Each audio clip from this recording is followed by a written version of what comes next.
तो hi guys. आज के वीडियो में हम बात करेंगे अपने हार्ट की रेगुलेशन के बारे में कि हमारी हार्ट की जो डिफरेंट एक्टिविटीज़ है वो रेगुलेट कैसे होती है, कि हमारी हार्ट रेट इंक्रीज़ कब होता है, डिक्रीज़ कब होता है, ये कौन से फैक्टर्स डिसाइड करते हैं। सो हम पढ़ना शुरू करेंगे। Normal activities of the heart are regulated intrinsically. हमने भी पढ़ा था कि जो ये हार्ट है हमारा वो ऑटो रेगुलेटेड है। ऑटो रेगुलेटेड मतलब कि हार्ट को किसी एक्सटर्नल सिग्नल की ज़रूरत नहीं है पंप होने के लिए। उसके अंदर खुद ही एक स्पेशलाइज्ड मसल्स था जिसको हमने कहा था nodal tissue, SA node, AV node, जो कि इंट्रिंसिकली मतलब खुद से ही वो ट्रिगर होंगे जिसके कारण हार्ट अपना पंप होगा। और इसी को हमने अपना मायोजेनिक हार्ट कहा था। मायोजेनिक हार्ट का मतलब ये हुआ कि अगर हार्ट में जो भी नर्व्स वगैरह आ रही है, अगर हम उन नर्व्स को भी हटा दें फिर भी हार्ट पंप करेगा। अब एक क्वेश्चन दिमाग में आता है कि हार्ट हमारा बीट करेगा अगर हम उसे बॉडी से भी बाहर निकाल दें। तो इसका आंसर आएगा बिल्कुल बीट तो करेगा लेकिन ज़्यादा टाइम के लिए नहीं करेगा, लेकिन करेगा ज़रूर। उसके बाद हमें पढ़ना है कि जैसे हमने पढ़ा कि ब्रेन का ज़्यादा रोल नहीं होता हमारी हार्ट की पंपिंग में, पर इसका ये मतलब नहीं है कि ब्रेन का ज़ीरो रोल है हमारी हार्ट की प्रॉपर फंक्शनिंग में। तो ब्रेन हमारी हार्ट बीट को चेंज ज़रूर कर सकता है। अब हम पढ़ेंगे कि वो कैसे चेंजेस करेगा। तो हमारे ब्रेन में एक स्पेशल सेंटर प्रेजेंट है मेड्यूला ऑब्लोंगाटा में, ज, जो कि कैपेबल है हार्ट की रेट को इंक्रीज या डिक्रीज करने में। इस डायग्राम में आपको दिख रहा होगा मेड्यूला ऑब्लोंगेटा में दो मैंने हाईलाइट किए हुए, एक है कार्डियो एसलरेटर सेंटर और दूसरा है कार्डियो इनहिबिटरी सेंटर, जो कि मेड्यूला ऑब्लोंगेटा में प्रेजेंट है। और ये हमारा पार्ट आ गया अपना ऑटोनोमिक नर्वस सिस्टम का। तो ऑटोनोमिक नर्वस सिस्टम वो वाला सिस्टम है जो कि इनवॉलंटरी एक्टिविटीज़ को अपना कंट्रोल कर लेता है। तो अब हम देखेंगे कि ये कंट्रोल कैसे होता है। बेसिकली जो हमारा कार्डियो एक्सेलरेटर सेंटर है वो सिंपैथेटिक नर्व से जुड़ा होता है। और सिंपैथेटिक नर्व हमारी हार्ट के रेट को इंक्रीज कर सकती है। मान लो आप बहुत ही एग्रेसिवली एक्सरसाइज कर रहे हो तो उसमें हमें ऑक्सीजन ज़्यादा चाहिए, ब्लड का सप्लाई भी ज़्यादा होना चाहिए क्योंकि ग्लूकोज की रिक्वायरमेंट बढ़ जाएगी। तो हमारा सिग्नल जाएगा कार्डियो एक्सेलरेटर सेंटर के पास और कार्डियो एक्सेलरेटर सेंटर सिग्नल भेजेगा सिंपैथेटिक नर्व्स को कि हमारे हार्ट की बीट की जो रेट है उसको इंक्रीज़ कर दो। और न्यूरोट्रांसमीटर बेसिकली जो यूज़ होता है वो होता है अपना नॉर एड्रेनलिन। तो ये भी सवाल आ जाता है।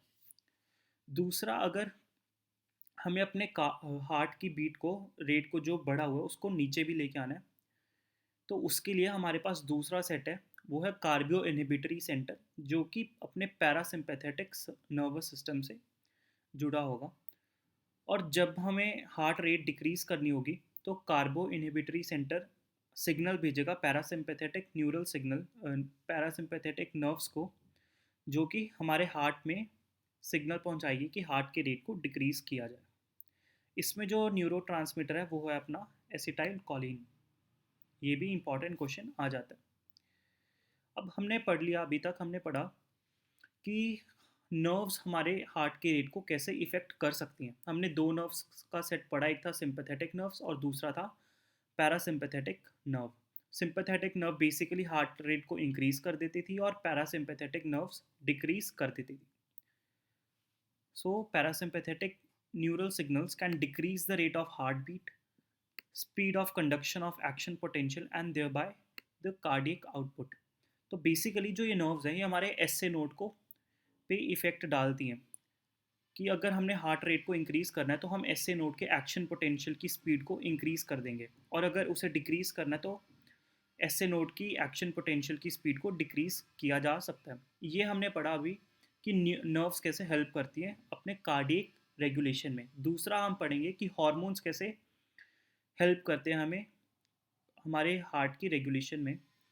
तो adrenal medulla hormones, adrenal medulla, आपको एड्रीनल ग्लैंड पता होगा जो कि अपने किडनी के ऊपर होते हैं, ट्रायंगुलर शेप में होते हैं। तो उसको हमने दो पार्ट्स में डिवाइड किया होता है। एक होती है अपनी आउटर कवरिंग जो कि कुछ ऐसे सी शेप का होता है वो, और दूसरी होती है अपनी इनर कवरिंग, इनर वाली पोर्शन को, और इसी पोर्शन को हम एड्रीनल मेड्यूला कहते हैं। तो यही कुछ सेट ऑफ हार्मोन्स रिलीज करता है जो कि हमारे हार्ट की जो कार्डियक आउटपुट है उसको इंक्रीज कर सकते हैं। अब जो ये वाला पैराग्राफ है, ये हमारे बाद वाले चैप्टर जो कि केमिकल कंट्रोल एंड कोऑर्डिनेशन में से मैंने उठाया है, इसमें आप पढ़ सकते हो the adrenal medulla secretes to hormones, adrenaline और एपिनेफ्रिन, या फिर नॉर एड्रेनलिन या फिर नॉर एपिनेफ्रिन, और इन दोनों को मिला के हम कैटाकोलमीन्स कह देते हैं। और ये तब रिलीज होते हैं जब भी in response to stress of any kind during emergency situations. इसलिए हम इनको इमरजेंसी हार्मोन्स या हार्मोन्स ऑफ फाइट फ्लाइट या फ्राइट भी बोलते हैं, कहते हैं। तो ये हार्मोन्स करते क्या हैं? वैसे हमारे लिए इम्पॉर्टेंट है, both the hormones increase the heart beat, strength of heart contraction and the rate of respiration. हमारे लिए ये ज़्यादा इंपॉर्टेंट है क्योंकि वो फर्दर पॉइंट्स तो हम आगे भी पढ़ेंगे। सो अपने एड्रेनलिन और नॉर एड्रेनलिन दोनों ही हार्ट बीट को इंक्रीज़ कर देते हैं, स्ट्रेंथ ऑफ हार्ट कॉन्ट्रैक्शन को भी इंक्रीज़ कर देंगे और रेट ऑफ रेस्पिरेशन को भी इंक्रीज़ कर देंगे।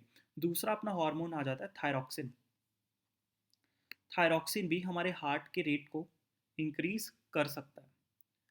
तो इस वीडियो में हमने बेसिकली पढ़ लिया कि हमारे हार्ट के रेगुलेशन में कौन कौन से चीज़ें इन्वॉल्व होती हैं। पहले तो हमने नर्व्स पढ़ ली, सिंपैथेटिक नर्व्स, पैरासिम्पैथेटिक नर्व्स, उनके न्यूरोट्रांसमीटर्स पढ़ लिए, नॉर एड्रेनलिन और एसिटाइल कॉलिन। फिर हमने पढ़ लिया हार्मोन्स कौन कौन से हैं, एड्रेनलिन हो गया, नॉर एड्रेनलिन हो गया, और थायरॉक्सिन भी हेल्प करता है। तो इस वीडियो में इतना ही। अपनी अगली वीडियो में हम डिसऑर्डर्स पढ़ेंगे जो कि हमारे हार्ट से रिलेटेड होंगे।